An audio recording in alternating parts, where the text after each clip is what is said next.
So what I did for myself this morning worked, and I want to share it with you guys.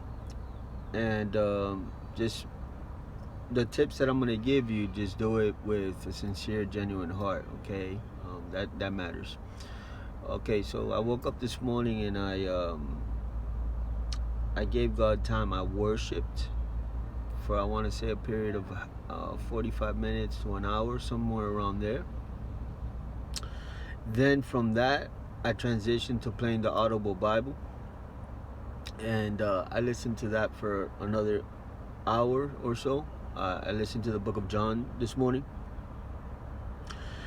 After that, after I listened to the Bible, I heard Jesus talking in the book of John a lot. So if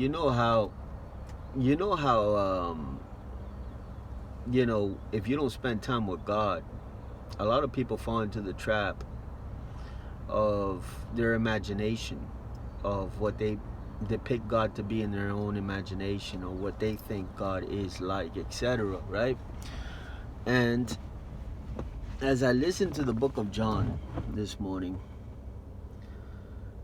Jesus was incredibly humble. He kept saying how he wasn't going to exalt himself, and how he didn't come in his own name. He came in the name of God, like God the Father was exalting Jesus, but he wasn't going to tell the people flat out, what they wanted to hear. He kept telling them, like, if I praise myself, if I exalt myself, my praise and my exaltation means nothing, but just believe in the works that I do. Like, look at all these miracle signs and wonders, raising the dead, etc. He's like, listen, if I wasn't who I really am, I wouldn't be able to do this. So he says, your guys' standard is, if somebody exalts themselves, you will accept them, right? But Jesus was coming from a different angle. He's like, nah, man, God the Father sent me over here, and I'm about his business, but I don't do anything that doesn't align up with what he tells me to do. And so he gave me instructions, to set the captives free, to give eyes to the blind, etc. And he was just preaching and teaching, yet it was going over the heads of many people. And they were like, just tell us who you are, And he's like, I am telling you, but he wasn't directly telling them. And it reminds me of what the Muslims often say. Where in the Bible does Jesus say, I am God, worship me? Jesus was coming from a place of humility and humbleness, right?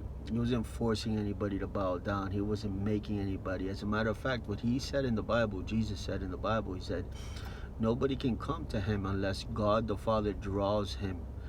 And that there's different types of sheep out there. There's sheep that don't belong to God, and then there's sheep that do belong to God. Goats and sheep, right? There's some people that the message of God doesn't land in a place of their heart because they don't belong to God. Can they belong to God? Yes. But in order for that to happen, they need to, like, humble themselves and be open. And Jordan Peterson, as an example, he was an atheist, and he's a psychologist. So he's one of these brainiacs out there that's very, very smart. And a lot of them that are brainiacs, they don't believe in God. And what separated from Jordan Peterson from all of the other ones is just that the other ones believe that the existence of God is a laughing matter. Like, they mock God. Look at their hearts, right? Rather, Jordan Peterson humbled himself, right? He was part of that group, but he decided to give God a chance to prove himself, and he was open to the idea. And so he opened his heart, and he just said, although I don't know if God exists, there very well may be a chance that he does exist. So he was open to it. and then God redeemed him. Right? He's doing Bible studies now. He's on fire for God. He's sharing the gospel. He's just head over heels over God, understanding that there is a heaven and that there is a hell, and he's sharing all of that. And all of that experience came to him where God removed the scales off of his eyes, because he was able to bring himself to a place of maybe I'm wrong. Like in his heart, like he said, maybe I'm wrong, maybe God does exist. And then because of that, God showed himself. He's like, yeah, you're right, I do exist. So I just wanted to say that Jesus Christ said in the book of John, this morning I was listening to it, and he was saying how he came to give eyes to the blind, right? But those that claim they could see will become blind. But those, like the smart people, the people that claim that they know it all, right? That they have answers for everything, those people are actually the blind ones. And God takes the foolish things in the world and he exalts them, right? And this is to bring God glory. This is to bring himself glory, because he takes the small things and he produces greatness out of it. But yet he takes the exalted things that everybody praises and he brings them down. So I'm listening to the Bible, and then after listening to the Bible for about an hour or so, I get on my knees, and I just I'm just there in the I've already done about an hour of worship, an hour of reading the Bible, maybe a little bit less, and now I'm on my knees. And as I'm on my knees, the version of Jesus Christ that I'm thinking about is the one that I was just listening to in the Bible. So in other words, like I mentioned earlier, the imagination can think up of God as being a certain type of way, and they can serve that God, but that God may not be capital G, capital O, capital D. And it's so important that you worship the right God. So you can think of God a certain type of way and this and that, but the only way to get the authentic version of who God really is to read the scriptures, or listen to the scriptures, or watch the scriptures, because there is now a great way to learn the Bible is through the visual Bible. The visual Bible, if you look it up, it's word for word everything that's in the Bible, but it's made it in a movie form. So there's no excuse why not to learn the Bible. You got the audible, you got the visual, and you got the book. Now, when you watch Jesus, when you listen to Jesus and this and that, now you're able to really define for yourself who Jesus authentically is, and position yourself not for him like we must come to him, right? He draws us in, but we put ourselves in a position where we fellowship with him, we connect ourselves to him.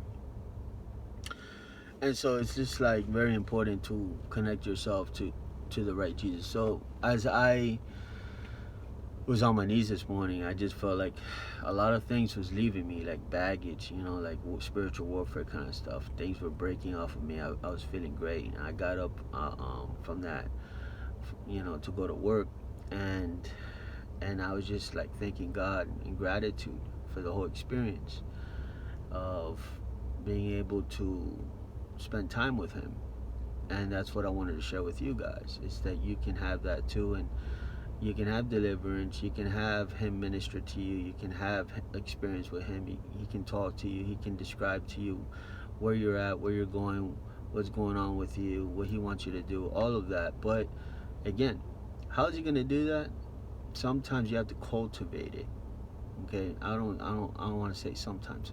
Most times, if not all the time, you have to cultivate that. Yes, there is grace. God can meet a sinner in the middle of the wilderness, and they don't know a thing about how to approach God. But as you spend time with God more and this and that, he wants to grow you up, he wants to mature you, so he expects more out of you. And so as a result, you need to cultivate that relationship with God. That means you need to do the appropriate things to get his attention, to say, okay, God, I want you to speak to me. So You know, communion is a good thing, you know, in terms of the communion bread and juice in his name. You know, this is how you call. You're yearning for him. You're calling him. You know, you're saying, I want to partake and communion, and you're praying, and it's just these things that are very powerful in the spiritual realm, and it cleanses you, it delivers you, it strengthens your spirit, it does so much for you. But you know, failure to do it, it's like you get more and more in bondage in this world, because this world offers you a lot of answers in the carnal, but some people need spiritual deliverance, spiritual freedom, spiritual touch from God. And no amount of carnal answers is going to do it for you. You need a fresh touch of God, and that's what this video is about, is how to get into his presence. So just to backtrack real quick, and then I'll end the video. You know, I worshiped for about 45 minutes. I played the Audible Bible. I started crying through the book of John, just because of how powerful it is, just hearing Jesus. I play the Word of Promise.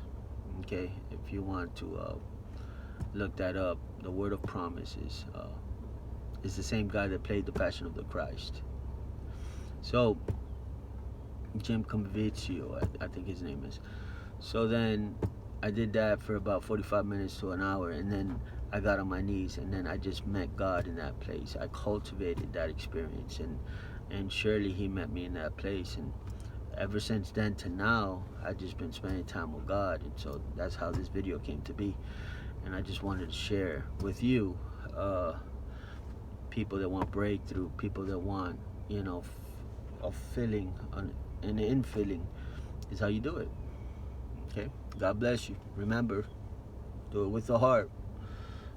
Not so much with this. Do it with your heart. That's important. God bless you.